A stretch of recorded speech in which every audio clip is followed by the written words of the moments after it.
for two. Kickers are extra, I give them the boot. Ooh, going for two. Sit back, relax while I grab me a brew. Ooh, now I'm reclining while putting my time and I'm ready to go.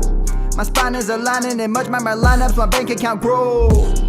I am so rich, but knowledge is all that I'm leaving it with. Ooh, listen to this. Multiple options, how far can I get? Ooh, DFS Dynasty Redraft tonight, I'm not finishing last.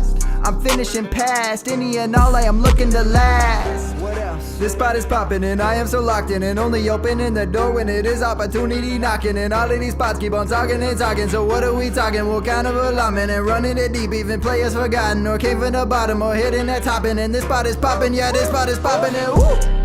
This is the armchair, yeah. Put up your arms, yeah. Sound the alarm, yeah, yeah, yeah. Woo!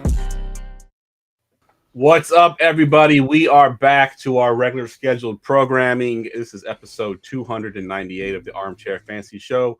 Of course, we are live here on the Going for Two Live podcast network every Wednesday and Friday night on Facebook Live, Twitter, YouTube, and Twitch, and of course in all major podcast networks as well. Of course, we skipped over the holiday weekend. Hope everybody had a great Thanksgiving. Ryan, my co-host, is here tonight. He obviously, Brian, do you have a good Thanksgiving? I mean, yeah, we celebrated the week before. Then I got COVID actually on like the 2 days before Thanksgiving, so it was a little bit locked up. But you know what, man? I watched football. I was happy. Like I got to eat and watch football. I don't care. I was coughing. It was a good time. Yeah, that is the best part of Thanksgiving. Like literally, as long as I could watch football and was able to stay awake, I was happy. Agreed. All right, joining us for the first time, Mr. Jordan Arceneaux, co-host of the Fancy Cheat Sheet on Tuesday nights right here on the Going for Two network. GoingFor2.com. You can follow him at jarceneaux89. Jordan? Not too much, man. Glad to be here with you guys. First time. I'm looking forward to it. Good stuff. So give the audience a quick rundown on your sort of impact on the fantasy space and kind of what you do for Going for Two and you know, with the show and everything. So every Tuesday, you know, I'm part of the Fantasy Cheat Sheet with my guys, Mike and Jamie. We just go out there, talk about things we messed up on throughout the week. Talk about some fun stuff, Monday Night Football. We kind of recap that and stuff like that. I write an article every week. You know, cut them or keep them, just making decisions on, you know, roster moves and stuff right before, you know, the matchups start for the week. So I'm just happy to be a part of it, man, and just want to keep it going. Good stuff, man. Yeah, we're glad to have you. And that article you do every week is a great article. Definitely. And your work on the cheat sheet with Mike and company also, you know, great stuff there. And I if I'm not mistaken, that was your first live podcast. Is that right? Yeah, definitely it was. I was talking to him, you know, before we went on air. I was like, man, I'm nervous, you know. But Mike, as a host, he makes it easy, man. I like talking with those guys every week. Good stuff. Yeah, we actually have Mike on next week. Actually, it's going to be our 300th episode, so he'll be on here as well. We actually plan to have Mike there for a 300th episode because he's such an integral part. Yeah, exactly, 100%. Jeff planned it specifically. All right, let's get into our bleep use. Hey, you know what? Fuck you. All right, Jordan, you're the guest here, so you get to go first. Give us your bleep you for the week. So if it's okay with you guys, I have an honorable mention bleep you as well as my pick. So my first bleep you is Tyler Boyd. Tyler Boyd, when Jamar Chase went down a couple weeks ago, I found Tyler Boyd on the waiver wire, and I was like, I struck gold. You know, he was coming off of the game. He had 155 yards and a touchdown, I think, against Atlanta. So I'm like, okay, I'm good. I added him to my stable of receivers. And since then, man, nothing. Yeah. He single-digit PPR points in the last 3 games since that game. Chase is coming back next week, so I have no use for him. He just screwed me in a couple matchups. So, you know, bleep you, Tyler Boyd. Bleep you, bro. My honorable mention is Brian Robinson, only because it's felt like every time I played him and I thought he would do well, he sucked. And when I benched him, like against Philadelphia and against Atlanta, he went off. So, bleep you, Brian Robinson, as well. Yeah, that Tyler Boyd one's kind of crazy because I think the narrative a couple years ago when it was him and when AJ Green was still there, Tyler Boyd always played better with AJ Green in the lineup than when he was out of the lineup. It almost seems like it's the same thing with Jamar Chase. Like Boyd has better games with Jamar Chase. Yeah, exactly. He's meant to be Robin. He ain't Batman. But T. Higgins was there, so I thought he still had a chance to shine. But he needs to be like Alfred. It seems. I guess at his age in the NFL, that's appropriate, right? Yeah. All right, Ryan, what do you got for your bleep you? My bleep you comes from the heart, and it's not just this week, but this week was the icing on the cake. That is Greg Roman. Oh my God, dude. Be worse at football. You were 2 for 5 in the red zone. I can't wait to just field goals last week. You have a quarterback who can get out and it's dual threat, and you can't score against a Jags team who's not that great. It's unacceptable, man. Like, take that Stanford job. Get out of my face. I'm tired of seeing you. Just be gone. I hope you do very well in college football, but as a Raven, you're dead to me. Get the F out. Yeah, I'm with you 100% because obviously he was our O coordinator for the 49ers in the Kaepernick years, and I was the same way with him. He was very predictable. I was telling y'all pre-show cool that I could call the plays. He's good for a young quarterback, and then once teams learn what they do, it's high school offense. Yep. Yeah, like you said, it just feels like he runs his course with the teams that he wants. Like last week when you guys were, I think, inside the 5, I was like, okay, it's going to be a play action and a throw to Mark Andrews. Now that happened, and Andrews dropped the pass. Bro, I want to talk about that part. Yeah, I heard me as well. I got Andrews on several teams. That hurt me, but it would have worked if you'd have bought it. But it's definitely predictable though. Yeah, definitely. And with Lamar, it shouldn't be. No, you're right.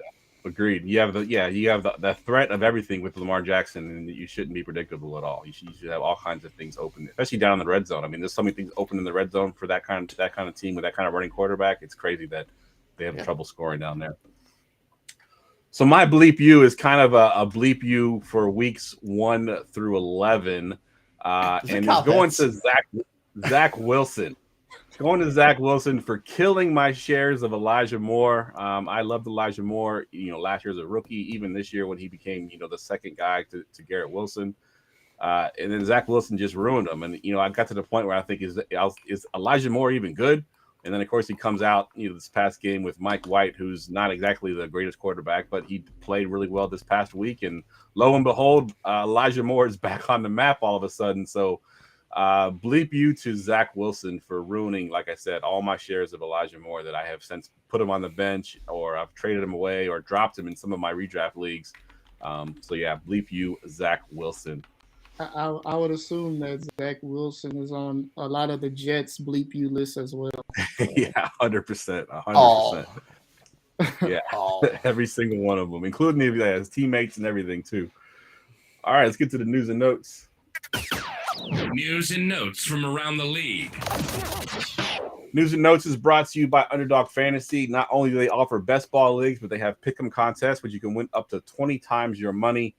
No head-to-heads, no lineups to set. You don't need to beat 20,000 rosters to win. Just pick higher or lower and up to 5 player props for a chance to win. Get the Underdog app for iOS or Android and use our promo code GF2 and get a deposit match up to $100. They have player props for NFL, NBA, NHL, even the World Cup. Mix and match them all you want. Again, the promo code is GF2. Get the app, use the code, place bets, and win money. It's that easy. All right, guys, I had a hard time finding some news and notes to talk about this week because it's getting to that point in the season where we've talked about most of the big news.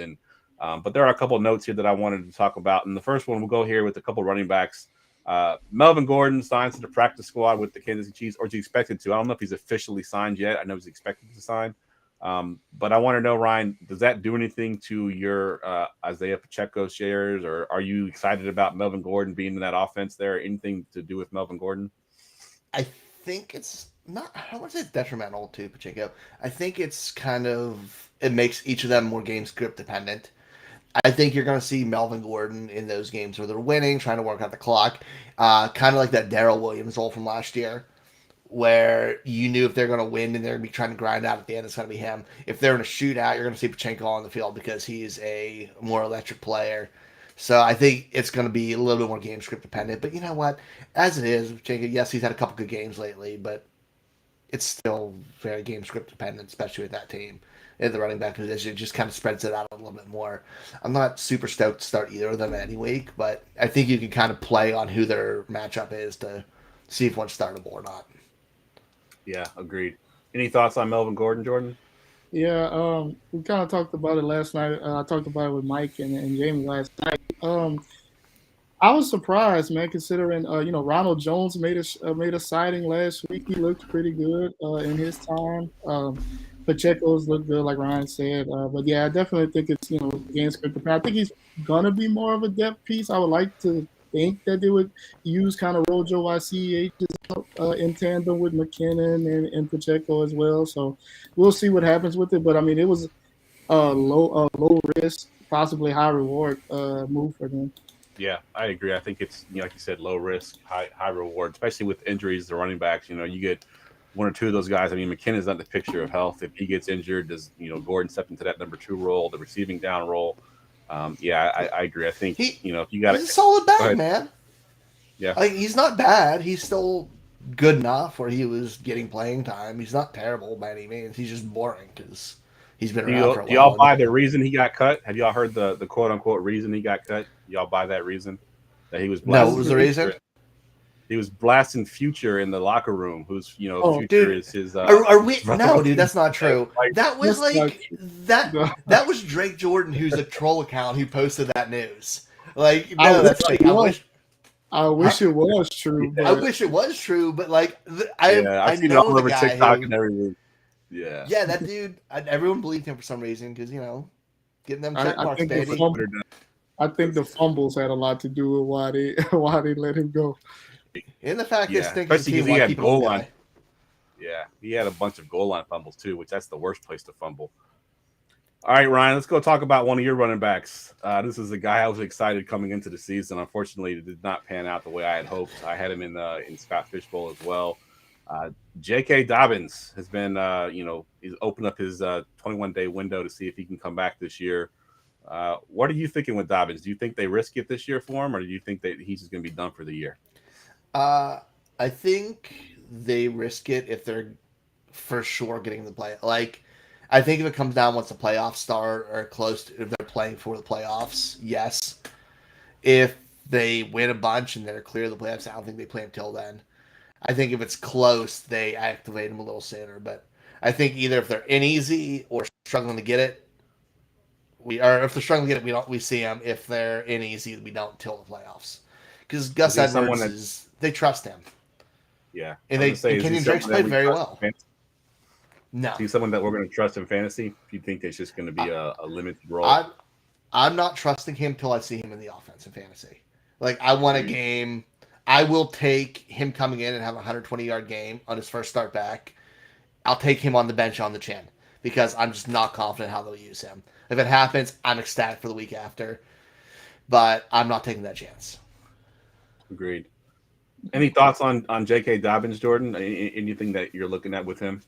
I'm kind of hoping that they don't activate him anytime soon. I think if and when they do, it'll be a confusing situation with the running backs. I mean, Gus is still there. Kenyon Drake has proven to be serviceable at times, so they're gonna definitely ease J.K. back in. I don't care if he says he was 100% when they activated. They're gonna ease him back in. He said that. He said that last time. Exactly. Yeah. So we can't believe anything he says. So it's gonna be a messy committee situation, and it's just gonna make me stay away from the Ravens running backs, honestly. Yeah. All right, let's look at a few receivers here. I'll go to you first this time, Jordan. 2 receivers. One of them is coming back this week. He's a stud receiver. We know that.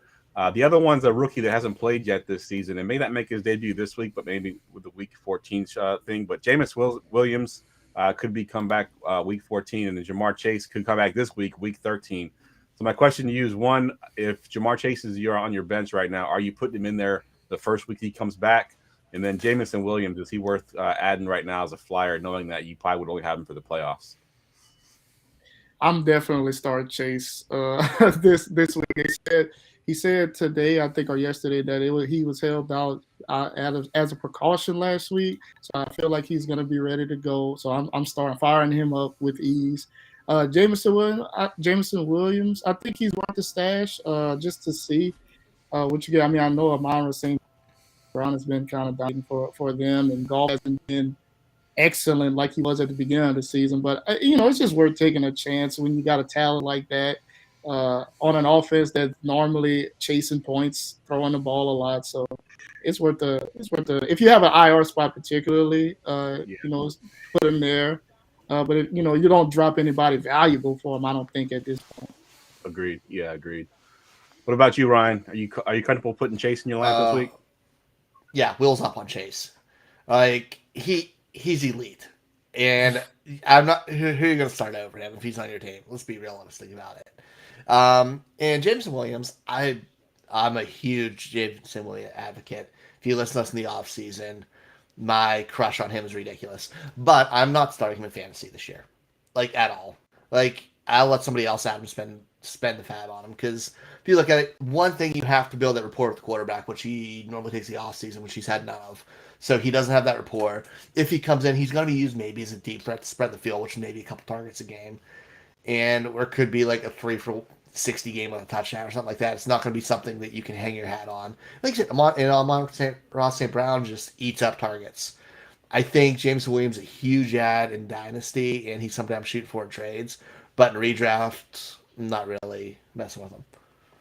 Yeah, as a Jameson Williams owner in a couple of my leagues, I'm actually hoping the Lions don't play him at all. Like, I just hope they just wait till next year at this point. I don't want to risk it. I mean, I'd love to see him on the field, but I don't think there's a scenario which I'm starting him in my dynasty leagues. So I don't want to risk further injury. Don't push it if they don't have to, especially because they're not going to be in the playoffs. I prefer them just to keep him out, but they probably will play him, weeks 14 through 17. He'll probably be in here. I don't want to see him till I see his former college quarterback throwing him touchdowns next year. Yeah, good stuff. All right, let's talk about one last note here. Quarterback. We haven't mentioned him much all season, but we got to bring him up because he is finally coming back, making his return. Deshaun Watson coming back to play his former team, Houston Texans. Superflex League, Jordan, are you firing up Deshaun Watson in this first week here? I'm nervous about it because he looked terrible in the preseason. However, if it depends on who your second quarterback is. I mean, I'd take a chance. I mean, they are playing against the Texans. I mean, so there is a good chance. It's a revenge game for him. Obviously, he has the weapons. He has the run game to lean on if he struggles a little bit. I'll take a chance on him in one league if you have multiple shares of him, but I'm not 100% confident in him coming out there first week and final, because he looked really bad in the preseason action that he had. Yeah, let's play a little game here real quick before I get to you, Ryan, and your thoughts. I'm gonna name a few quarterbacks, and you tell me if you're starting that quarterback over Deshaun Watson or not. Tom Brady. He has the Saints this week. Brady. Yeah, probably Brady. Derek Carr versus the Chargers. Watson. Yeah.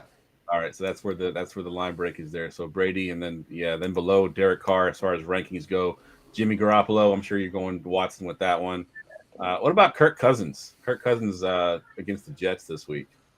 Watson over Cousins. Yeah, Jets defense is legit. Yeah, 100%. I mean, Sauce is going to get the business this week for the first time of the season, but that defense is legit. Sauce will get the business. Ooh, I got one for you guys. How about Geno Smith? So I actually have to make that decision in one league, and I haven't yet. I think I might go with Watson though. Okay. It's tough because I think isn't Aaron Donald? He was ruled out, right? Yeah, Aaron Donald's missing the first game of his career. Yeah, I didn't know that. So that changes. Aaron Donald changes everything. That changes things. So I'd feel more comfortable with Geno. Yeah, agreed. And I think so they're in LA. So I was gonna say if they're in Seattle, it'd be even a bigger slam dunk. But they are playing in LA, so I think I'm Geno. Trash, man. Yeah, they really have. They've kind of mailed it in for the season. All right, let's get to our bold predictions for rest of season. So I asked these guys before the show to come up with 2 to 3 bold predictions that we're going to just talk about now for rest of season. So we'll go to you first, Ryan. Give me your first bold prediction here. Okay, we're just going bold because I want to do it, and I love this man. DJ Moore's going to end up a low-end wide receiver 1 by the end of the season. I like it. And actually, he's had a rough start. He's moved his way up to 20th right now. And why I have standard rankings up, makes me want to headbutt something. But that makes it a little more daunting. He's at 24. So I think he's going to move up to 12 by the end of the season, if we include week 17. Yeah, so I'll just piggyback on yours because my bold prediction was also about DJ Moore. So before the season, my bold prediction was he'd catch 10 touchdowns. He has 4 right now. I don't think he gets to 10 touchdowns. However, I do think he falls just short. He's got 6 games left to play. They're the Lions, the Seahawks, the Steelers, the Bucks, and the Saints. And I think he can get 5 more touchdowns to bring his total to 9 and just miss the 10 that I had predicted in the offseason. So, and I think that would put him where you think, Ryan. I think he would be up in that. Yeah, he gets 9 touchdowns, puts him there easy. Yep, agreed. All right, Jordan, what you got for your bold prediction? So we talked about the Jets a little bit. We talked about, bleep you, Zach Wilson. So my bold prediction is kind of based off of what happened to Zach Wilson. So I'm gonna say that this is crazy, but I think Mike White. It's a double Jets bold prediction. Mike White will finish this season. This is only if he keeps the job, obviously, but he will finish as a top 10 QB the rest of the season, and Garrett Wilson will be a top 12 receiver as long as Mike White is the quarterback. So looking at their schedule, Vikings, Bills, Von Miller being out, that the pass rush will be neutralized a little bit. They play the Lions, Jags, and Seahawks before playing the Dolphins in Week 18. So that's definitely gettable matchups for Mike White to do his thing again. So, defense keeps playing the way it does, giving them more opportunities on offense. I can see Mike White, finishing as a top 10 quarterback. Yeah, I like it. From this point on. Yeah, from this point on, yeah. That would be a pretty miraculous last 6 games if he ended up being top 10 quarterback overall. But yeah. I'm sorry. Yeah, rest of the season. Yeah, rest of the season. All right, Ryan, let's go back to you. Give me another bold prediction. I don't know if this is bold, but I just. Oh, I think I muted you by accident. Hold on. Wow, Sorry, I don't know what happened there. Somehow you got muted. It was so bold. I couldn't even let it out there. I had to block it. I was like, no. Now you ever sold it. I don't think it's that bold. Like, I'm saying it, and I don't think it's bold, but I just think it's going to be upsetting to some people because they don't want to hear it. Ezekiel Elliott is going to outscore Tony Pollard the rest of the season. And people are going to lose their minds. And we're going to go in this same cycle. And we're going to go in the same cycle of Tony Pollard Zeke debate every single year. And it's going to go into next year, the same thing. Because it's fantasy football pain and it's never going to end. Yeah. So you think? So I don't know if it's bold. I just think it's just what they do in Dallas. Yeah, and I don't think anyone wants to admit it. You think Zeke's getting touchdowns? Is that what he's going to be scoring points over? I think. And I bet the touches are damn near 50-50. Yeah. Like if the touches being equal in touchdowns, it's Zeke. Good stuff. All right, so my next bold prediction is more of I don't know if this is a bold prediction or more of like I just hope it happens because I have him on my team and I need it to happen. But AJ Dillon, rest of season from this point forward, will be at least an RB2. He's got some great matchups. He's got the Bears, the Rams, the Dolphins, Vikings, and Lions. None of those guys have good run defenses. Aaron Rodgers is banged up a little bit. So yeah, Aaron Rodgers is banged up. Yeah. Well, see, now that I know Jordan is a Packers fan too, that's why I wanted to go next. I want to get his opinion on that. If you think AJ Dillon can be an RB2 rest of the season, I I don't see it, man. I don't see it. I'm hoping he looked good against Philly, but you know, just the way the offense, especially if Aaron Rodgers, I think they will rely on the run game a little bit more if Rodgers kind of shuts it down. But I think it might be, I don't know, man. I just watching Dylan. Sometimes I just don't see the explosion like I thought it would have when the season first started. But hey, I think he'll be better. Hopefully, he's a lot better than he was the first several weeks of the season. Yeah. But I could see him finishing at that RB2 range. Yeah, I think I watched them last week, so my wife's a Packers fan too, so I watch a lot of Packers games because of that. And he looked better than he's looked since week 1 this past week. So I don't know what he did, but he definitely looked more explosive, and they were tending to use him a little bit more in more favorable situations. I think he's got the same amount of touches that he had, but I think in situations where they weren't necessarily keying on the run where they used him. So I think if they can kind of mix him in like that and get him some creative touches, I think he'll be fine. All right, Jordan, give us one more bold prediction here. So I'm sorry for this, Ryan, but it's fine. I think Lamar Jackson finishes outside the top 10 QBs rest of the season. He's QB5 right now, averaging 22 points a game according to Fantasy Pros. But since week 3, he's only scored over 20 fantasy points twice, and one of those was last week, 23.1 against the Jags, and he scored 21 points against Tampa Bay earlier in the season. But he has Denver this week, which is a tough matchup. He has Pittsburgh, who a division rival, tough game. Cleveland, another division rival. Now, he could blow up against Atlanta, but he also has Pittsburgh again. So, if Greg Roman keeps Greg Romaning, we might have some problems for Lamar rest of the season. Yeah, I like that. Good bold call. And I didn't tell me you were a Ravens fan, Ryan, pre-show. So we was all on preset. No, it's good. I'm used to it, man. It's good. All good. All right. So we're going to do a couple more things tonight. First thing, we're going to do some pickup prop bets, guys, and then hang around. We're going to do a first-round mock draft. We're going to do a super early 2023 mock draft. So let's go ahead and get to our prop bets. Going for 2 Live and PlayPickup.com present the Pickup Props of the Week. All right, by now y'all know how this goes. We're going to basically go over a couple of these prop bets that I put in our Discord channel. If you haven't joined the Discord channel yet, go to my Twitter handle at JeffLambert77. It's right there in the profile. Join the Discord. We do these prop bets every week. We got 3 of them this week, and we'll kick it off here with you, Jordan. More total yards in week 13. Austin Eckler versus Josh Jacobs. And, of course, they are playing in a head-to-head matchup this week. So I'm going with Josh Jacobs. Obviously, he's coming off of the over the 300 total yard game last week, that 88-yard run to cap off the win. But I just think the Chargers are terrible against the run.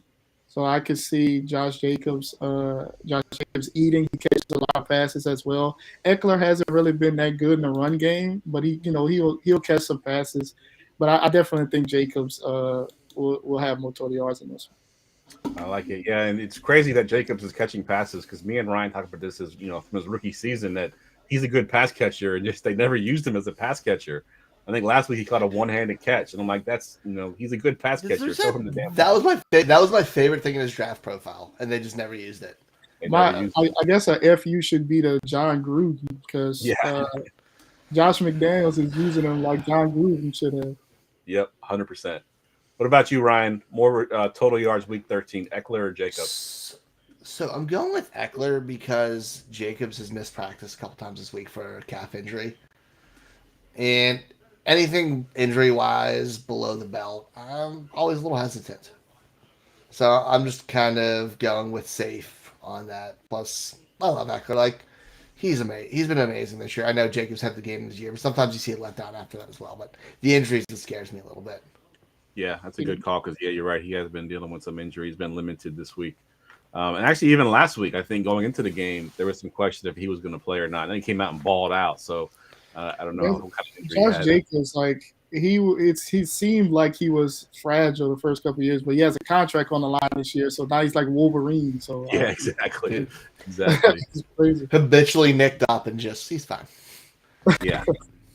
So I'll be the tiebreaker here, and I'm going to go with Josh Jacobs for the things that Jordan said, that the Chargers have just been terrible. If you listen to our DFS show on Friday, the Chargers are the defense you want to put your running backs against.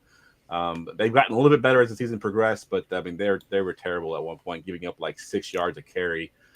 So yeah, I definitely want to go with Jacobs there, especially if he gets that workload. I think there's no way he doesn't go over 100 again this week. The Discord is split right down the middle, 50-50 for this one. So there's no clear-cut winner on this one from the Discord. So love to see it. Let's go ahead and go to this next one here. We got two rookies playing against each other, two rookie receivers here. More receiving yards week 13, Ryan. George Pickens or Drake London? I'm going with George Pickens. Drake London has been very, very underwhelming. He hasn't hit that 50-yard mark since week 3. George Pickens and Kenny Pickett have seemed to have chemistry. He's seen 6 targets the last 2 games. Definitely passed that over the 50-yard line. Atlanta's defense is kind of trash, so I think we're going Pickens. All right, I like it. What about you, Jordan? Pickens for all the same reasons. 100%, yeah. Sweep it. I'm going Pickens as well, and the Discord went Pickens 60-40. Drake got more votes than I thought he would. With the way he's played this season, I didn't think Drake would get that many votes, but it's because we want it to happen. Yeah, exactly. He was the wide receiver 1 in most rookie drafts, and people wanted it to happen.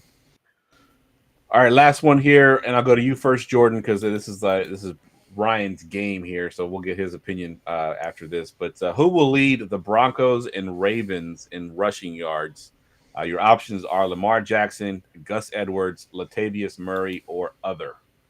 Lamar. Easy.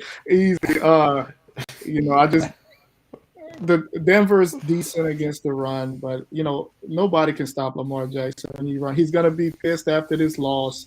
He's gonna try to take it out on the Broncos. So I'm going Lamar. All right, Ryan. Yeah, it's Lamar. Like it's gonna be a Lamar game. Yeah, I'm with you both as well. And Discord agrees at a 49% clip. They went Lamar. Gus Edwards I want it to be Gus, by the way. Yeah, because that would be yeah. If it's Gus, then you know that you're running your offense and you're doing well. If it's Lamar, it may be a dogfight because you never know. Yeah. All right, good stuff, guys. Let's go ahead and get into the mock draft. Attention, everyone. Let's mock draft. All right, so this will be our first 2023 redraft mock draft. We're going to do a 12-team, 1 QB PPR. We're just going to do 2 rounds here. We're going to assume that all the players that had season-ending injuries this year are healthy. So like the Breece Halls and the Javonte Williams, they're all good to go. So Jordan, you got the 101 here, and I'm curious to where you go here with the 101. Man, I've been thinking about this since I saw the show sheet, and I've been going back and forth. Normally, in every season of my life, I've always picked a running back if I had the first pick. I don't think I can do it, and I think I'm going to go with Justin Jefferson at the 101. I like it. It. It's been kind of the narrative on Twitter too. Like people are talking about you go receiver early this year. This is the next year is the year to do that. So yeah. I like it. Ryan, you got the 102. What do you think of that pick too? By the way, I know you're a big Jefferson fan. Oh yeah, I love it. There's only 2 guys I was thinking about, and he's one of them at the 2. Like Jefferson's unbelievable. I lied. There's 3 guys I'm thinking of. I'm between 2, but I'm gonna go with Saquon Barkley. Okay. I know he started on fire.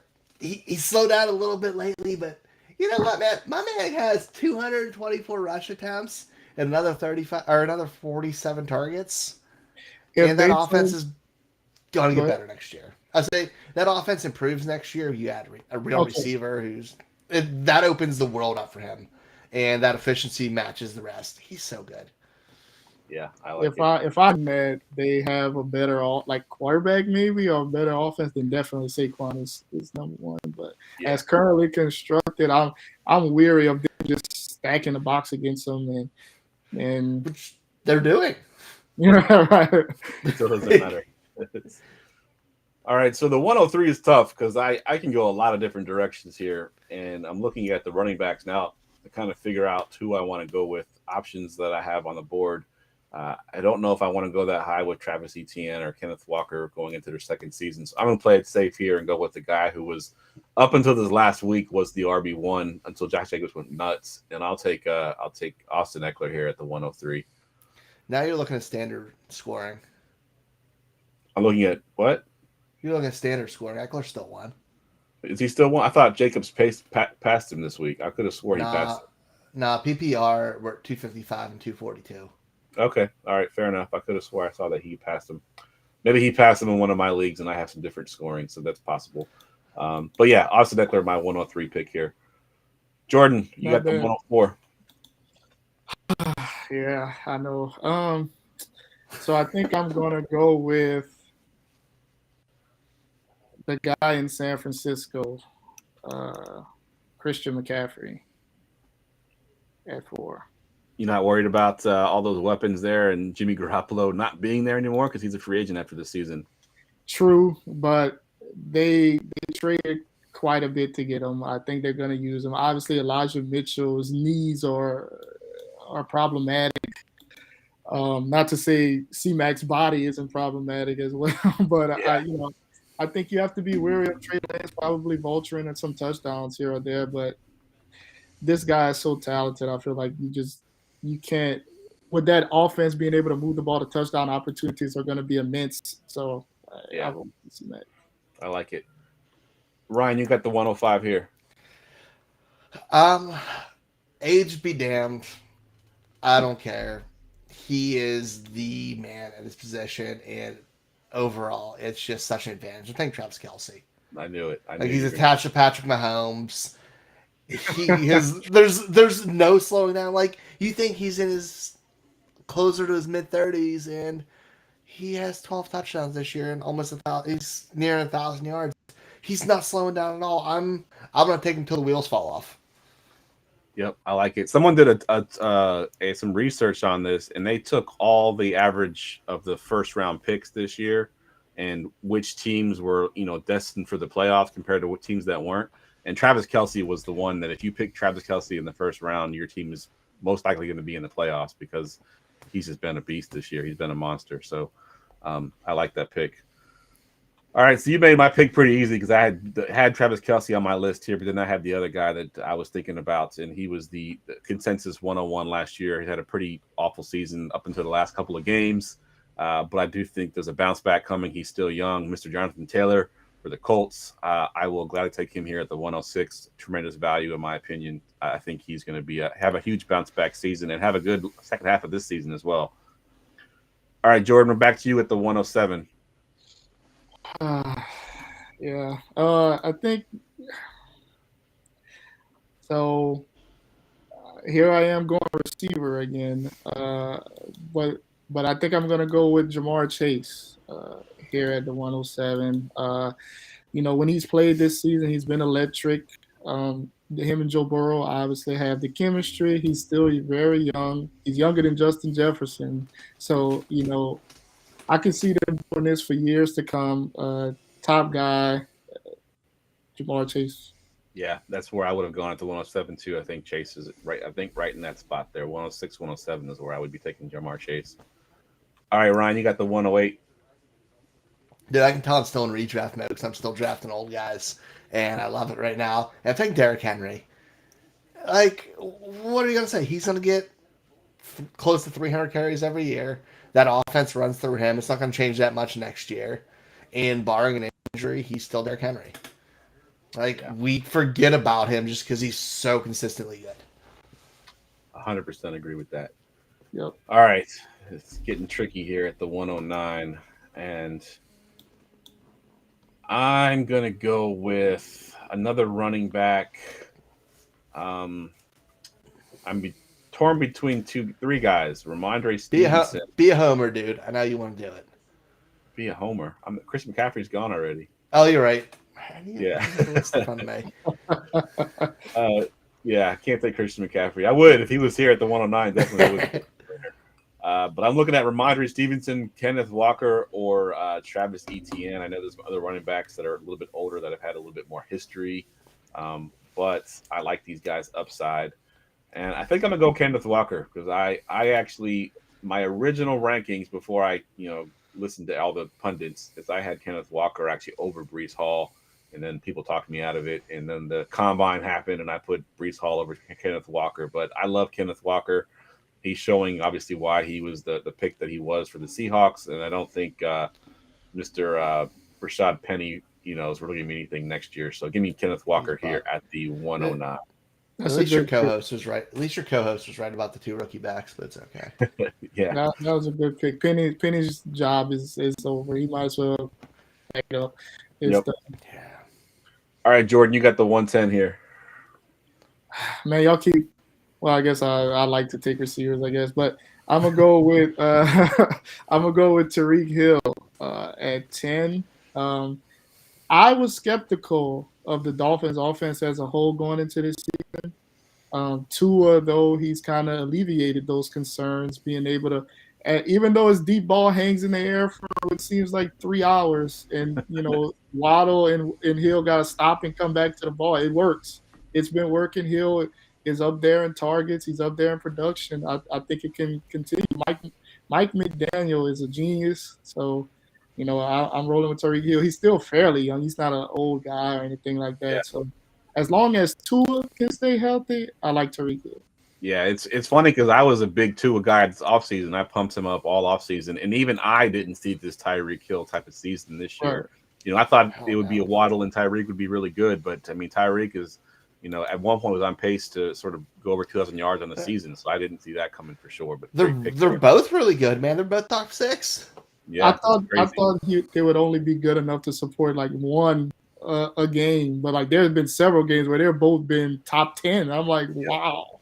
Yep. I think we even had a show. We had a show this offseason where I asked that question as far as can they both be top 12, and I think everybody unanimously said, one of them will be, 12, but the other one will kind of hang 14 range. But they're both in top 6, top 7 now. So great pick. All right, Ryan, you got the one. I'm sticking with receivers and Stephon Diggs. He's consistently attached to it, consistently fed. He's attached to Josh Allen. There's nothing not to like. I know exactly what I'm going to get week in, week out. I like it. It's a great pick, and it's who I would have picked if he would have fallen to me at the 112.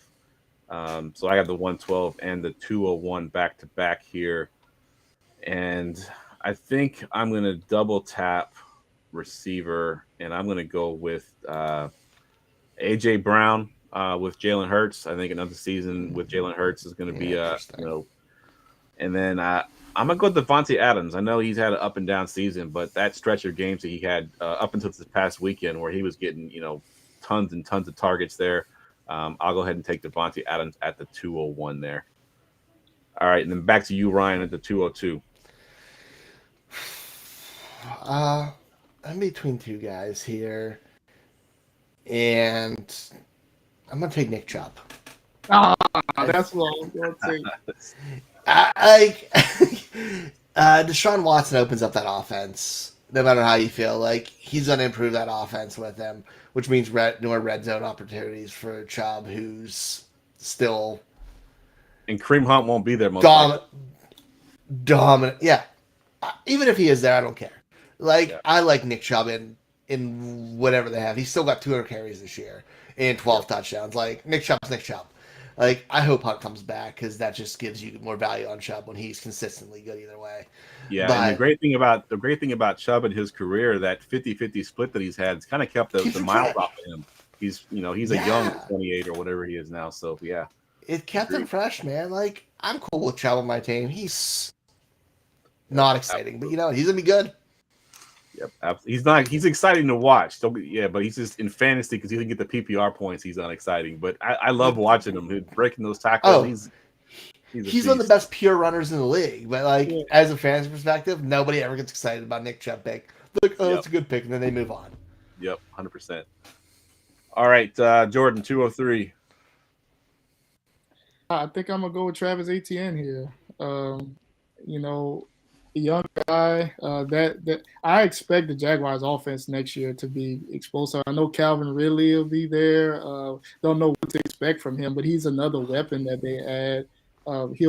ETN will start this season as the unquestioned number one running back, going through the training camp and everything like that. So I expect him to come out in his third year and be really good if he can stay healthy.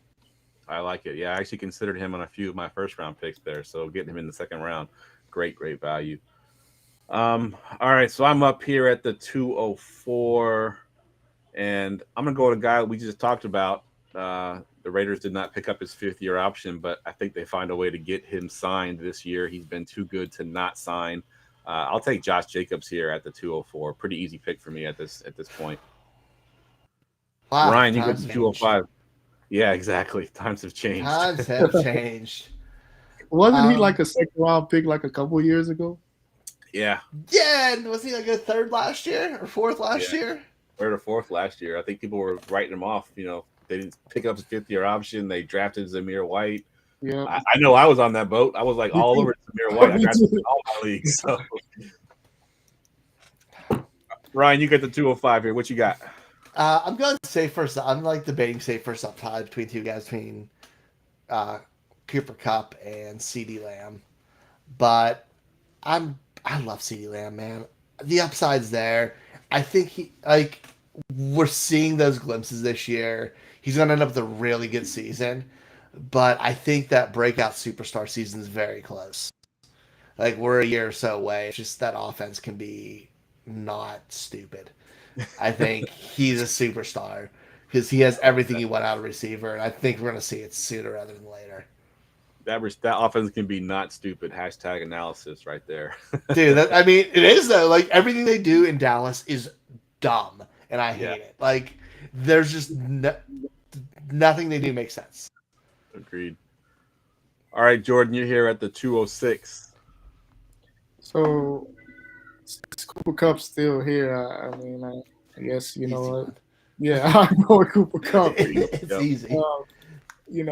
Obviously hinges on Stafford and what he looks like next year. But as of now, if we're assuming that everybody's healthy, yeah, give me Cooper Kupp at this late in the draft. All right, good stuff. I'm going to take a guy that's also out for the season, rookie sensation this year that got hurt, Mr. Breece Hall. I'll take him easily here at the 207.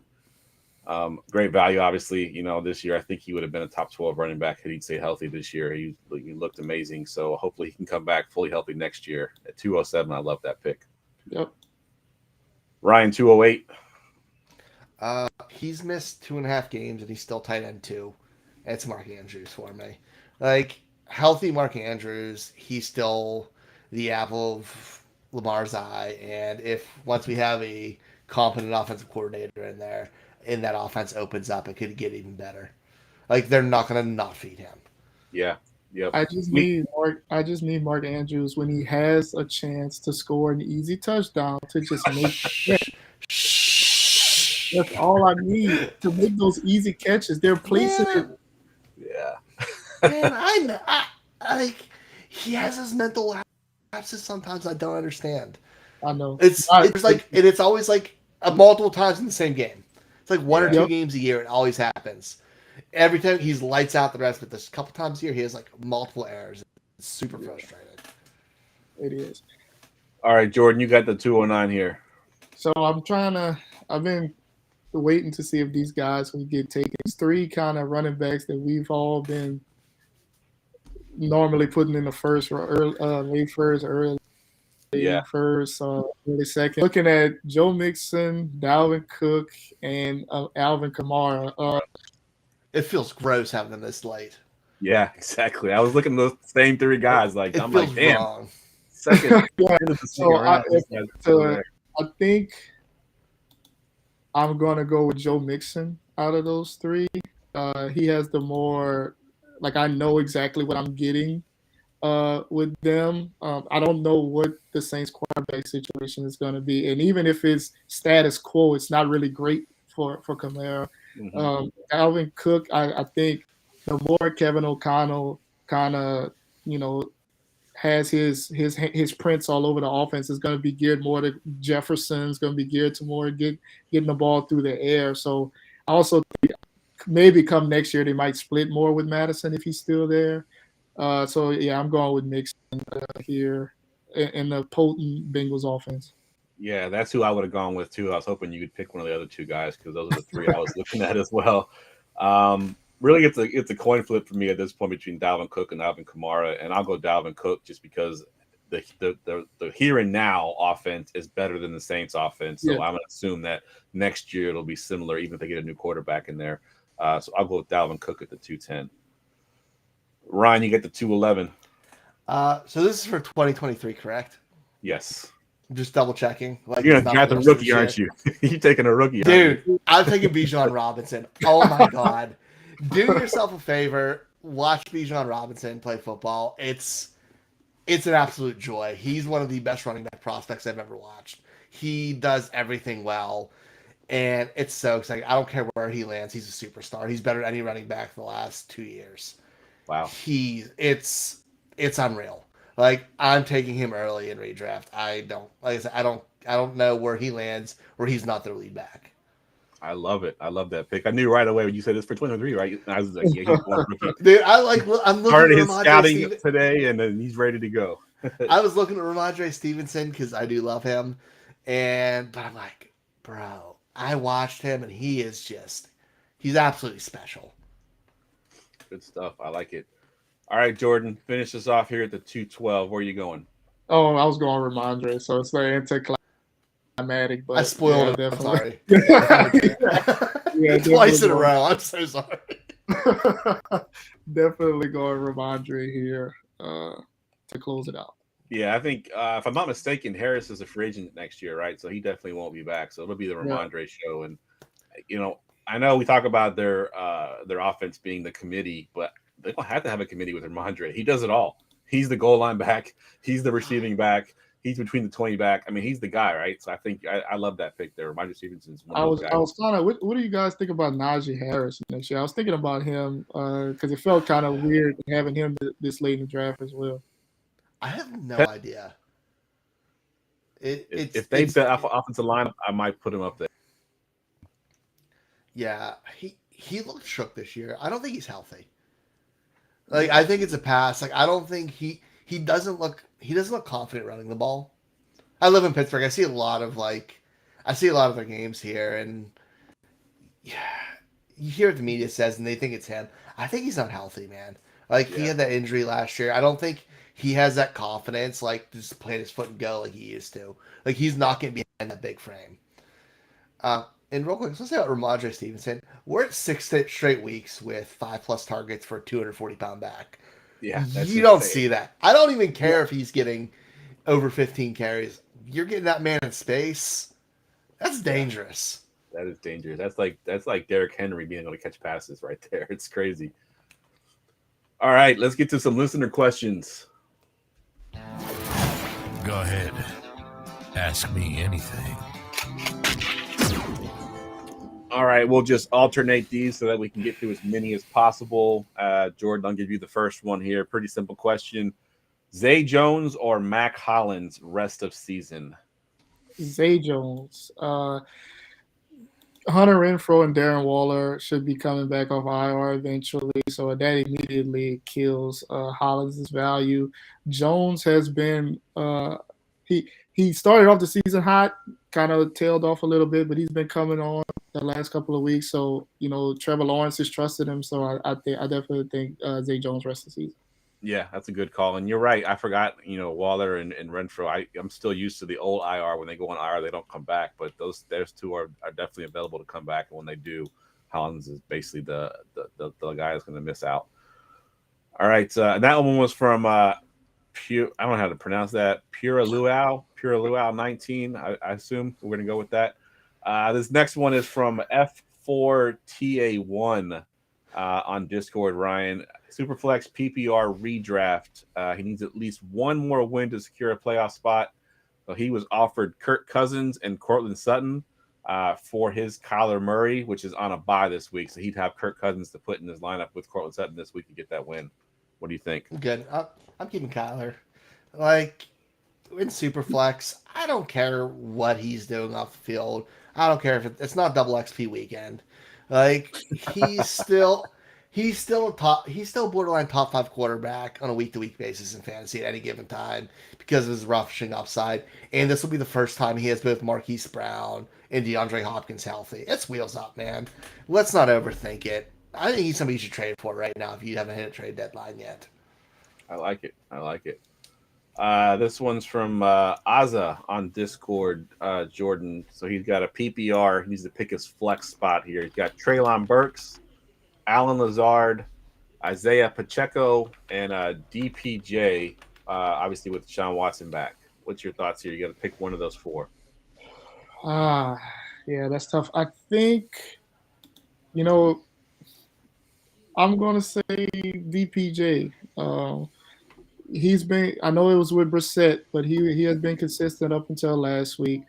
If Watson is going to be throwing the ball, everything isn't going to go to Amari Cooper. It isn't all going to go to Njoku. So he has the ability to spread it around, have multiple guys be productive. I'm going to take a chance on DPJ this week. Yeah, I'm with you 100% because of the matchup. I look at Treylon Burks, and that's who I want to put in there. But against the Patriots, against the Patriots is a little bit tough. So I think I'm with you. DPJ is who I'd go with. Ryan, half-point PPR. Simple question here. Chase Claypool, Nico Collins. Can I say neither? Yeah, that's gross. It's gross. I'm going to Nico Collins just because of how heavily he's targeted. Like, he had 9 targets last week, 7 the week before, 10 the week before that. Or, not last week, before their bye. Like, he's heavily targeted, man. And I trust targets more than anything in fantasy, even though Claypool does have that big play potential. But if I had to choose, that's the difference maker. All right, we'll do one more each here. Let me pick a good one here. This one's from Lonzo, going to you, Jordan. This is a trade question. Saquon Barkley to get back JT, Jonathan Taylor, and Juju Smith-Schuster. What side do you like there? Barkley for JT and Juju? I'd keep it Saquon. I don't, Saquon, even if you think Saquon and Jonathan Taylor are equal, I guess you can, if some people may think that, Juju doesn't move the needle for me. I mean, he's been okay, but Mahomes spreads it around so much that it's hard to say that you don't know what you're getting from a Chiefs receiver on a given week. So let me keep my Saquon. Yep, I agree. I think I'm with Saquon as well. I think JT's had some bounce back weeks there, and I think he'll continue to do that. But like you said, doesn't really move the needle for me with Juju thrown in there, so I'll keep Saquon as well. All right, Ryan, we'll give you a trade question as well. Similar sort of setup here from Bruce Lee XR. He's trading away Austin Eckler to get back Amon-Ra St. Brown and Ezekiel. Phew, that's a big one. Like, it's very much team dependent, which is normally cop out answer. But, dude, I'm taking Eckler. He's so good. Like, I'm always a fan of taking the best player. I know Eckler's getting me my 15 to 20 points every single game, no matter what. The other two are good, but there's still some inconsistencies. I can make up that difference in point with just a regular guy on my bench of having two of them with Eckler. And I know Eckler's solid and play matchup otherwise. It's really tough. It's a good trade. Like, if you need depth, make it. But just in a nutshell, I'm taking the best player. Yeah, I'm with you. I'm with you as well. Eckler in a vacuum for sure. It is team dependent, and it is pretty close because St. Brown and Zeke definitely improve your roster if you need help at running back and receiver. It's a very fair trade. But, like I said, in a vacuum, it's Eckler. Depending on my team, if I'm desperate for depth, I'll make it. Agreed. All right, let's get to our last segment of the night. Get ready for GoingFor2.com's Forgotten Fantasy Player of the Week. All right, Jordan. So typically at this point, I just kind of let you go with your forgotten fantasy player, but because you're going for two, I'm gonna set it up a little bit hard for you here. So we've been doing this segment for 5 years now. So pretty much every week for 5 years. So you have to come strong here as a going for two representative here. So who is your forgotten fantasy player? So now I feel like I dropped the ball. But no, I'll take it back to not that long ago, but 2018, the 2018 season for me, this person single-handedly helped me win a championship, and it's CJ Anderson. CJ Wow. Anderson, I like it. he I don't know if well, I'm sure everybody kind of remembers. He started that season playing for the Panthers. He played 9 games for the Panthers, and he only had 104 yards in those 9 games. Ty Gurley started the beginning of the end for him, had those knee injuries, and he mentioned a knee injury in, I think, week 2, but he played all the way through until he missed those last 2 games of the regular season. CJ Anderson filled in those last 2 games, and that the first game he filled in was a championship week for me in the league, and I needed running back help. All the analysts were saying play him, so I just threw him out there in the championship week. Ran for 167 yards and a touchdown. Nice. I won the championship. He did this against Arizona, and then I played him in another league that went all the way down to the last week, and he had another big game, scored another touchdown. So in those last 2 games, he ran for 299 yards and 2 scores. So he definitely helped people win fantasy championships. And then the next year he went to Detroit, played 2 games and did nothing. So Did nothing. he was out of the league shortly thereafter those blow up performances. Yeah, that's a good one. I don't think we've had CJ Anderson yet. No. When you hear 2018, you're like, that's not be a great one, but dude, he's a good one, man. Like, he was for legit. No one brings him up. Yeah. Yeah, and even when they do bring him up, they talk about if they do bring him up, it's Denver. They don't even think about when he went 1,000,000%. I completely forgot he played for the Rams. Yeah, when you said Todd Gurley, I'm like, Todd Gurley, where are we going here? And then I remembered he went to the Rams. That's a good call. That was a good spit on him. I like that.